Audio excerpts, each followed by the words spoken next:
Hey everybody, it's ShadowStar here, and it is finally time to review Doctor Who Series 13.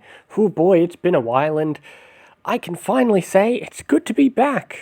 As much as we criticize Doctor Who, I've missed this. There were just things about this I missed, so I enjoyed this. That was the first thing. This season is supposed to be a mini-series, and at first I thought, oh, we'll just kind of have loose connecting threads with, separate stories, but no, this very much feels like a part one, because this was all over the place. This really had a lot in it. At first you think, okay, it's just one little story, but then there was all random things, like, what were those scenes set in the 1800s? They never got explained. Then we've got this character Diane, who she apparently knows a doctor from the future, which is like River Song, and then she gets taken by angels and then sent to some other dimension by these weird villainous people. Nothing is explained in this.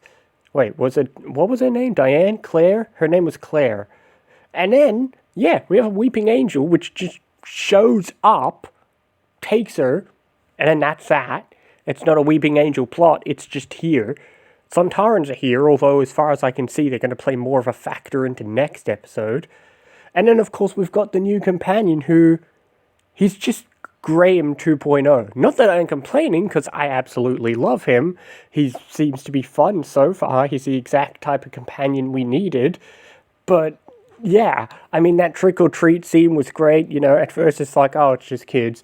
Then it's like you get some homeless man trying to attack him. And then you get the scene with the confrontation with the person you think is going to be the villain. But it's not the villain. He's apparently saving humans. But I enjoyed that scene. The banter back and forth between the two of them was great. He's exactly what we needed. Graham's perfect. He's exactly what we needed as a companion. He's back and forth. He's got the right banter. He's got the right wit. He's exactly what you need for a companion. A skeptical companion who pokes fun of everything. It's exactly what we needed. And then, there's so many things we're following. And then you're following that guy at that outpost in space. And then at first you're thinking, okay, what's going on? And then you've got this weird plot with, apparently the universe is being destroyed. What is this, Crisis on Infinite Earths? Well, apparently the TARDIS just got taken. But also, everything looks fine in the next time trailer, so I really don't know what's going to happen. Like, okay, you saw Earth get protected, and then you see the TARDIS trying to attack, and then it's like, oh, that's a cliffhanger. We haven't had a cliffhanger in a long time, so, this will be interesting. It's definitely a different format, I'll give you that. It's, we're so used to single stories or two-parters, but to know this is going to be 6 episodes that are all basically tied together, but have so much going into them, is just confusing. Because you've got that one guy, you've got Claire, you've got the Doctor. This episode really didn't have an ending, which is interesting for a companion's first episode, too. Usually a companion kind of wraps things up and you're like, okay, is a companion sticking around, that type of thing. But yeah, I mean, I still very much enjoyed it, but I do agree there were parts of the episode where I'm thinking, what's the point of this scene, what's the point of that scene? And the tricky part with it being only part 1 of 6 is, we really can't figure out what the point of half these scenes are. Like, are we ever going to figure out what was the point of these scenes in the 1800s? Why were we following 2 random people in the Arctic who were then disintegrated by the villains? It's just a lot to take in, which, obviously, this is fine if it pays off, but at the same time, Chris Chibnall isn't always known for paying things off, so I don't know, it does have all the hallmarks of his storytelling. A lot going on, and you're never sure if it's going to end properly. I mean, look, I still enjoyed it. There were parts I enjoyed. I'm happy we've got a new companion. I'm just happy we're back. A lot of people seem to think we were going to get a new title sequence. We didn't. I don't like that the word Flux is in the title. I prefer it to just be... I don't like it being a subtitle. But yeah, everything is just going to be Chapter 1 and Chapter 2. It does have a secondary naming of the Halloween Apocalypse, which at least it has a title name, because for a while we thought we weren't. But yeah, I've had a lot of mixed feelings going into Series 13.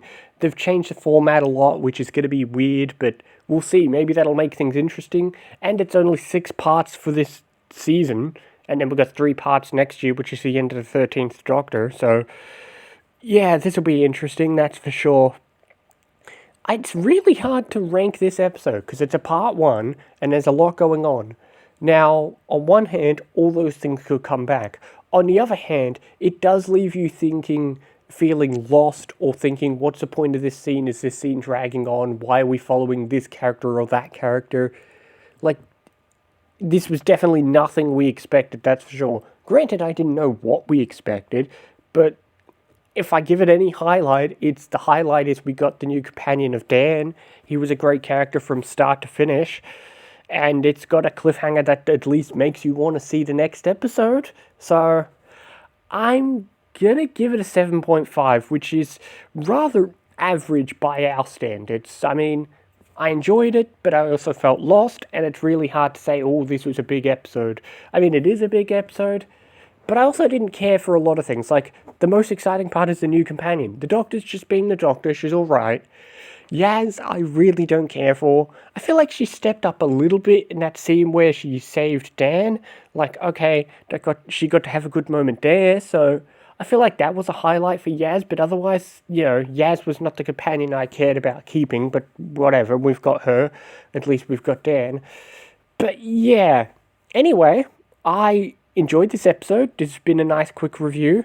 I had no idea what to expect going into this episode, and I still don't know what to expect next time. I mean, that next time trailer definitely doesn't look like a cliffhanger. Suddenly we're in a battlefield with Sontarans, so the next episode is something about a Sontaran. I forgot the episode name already.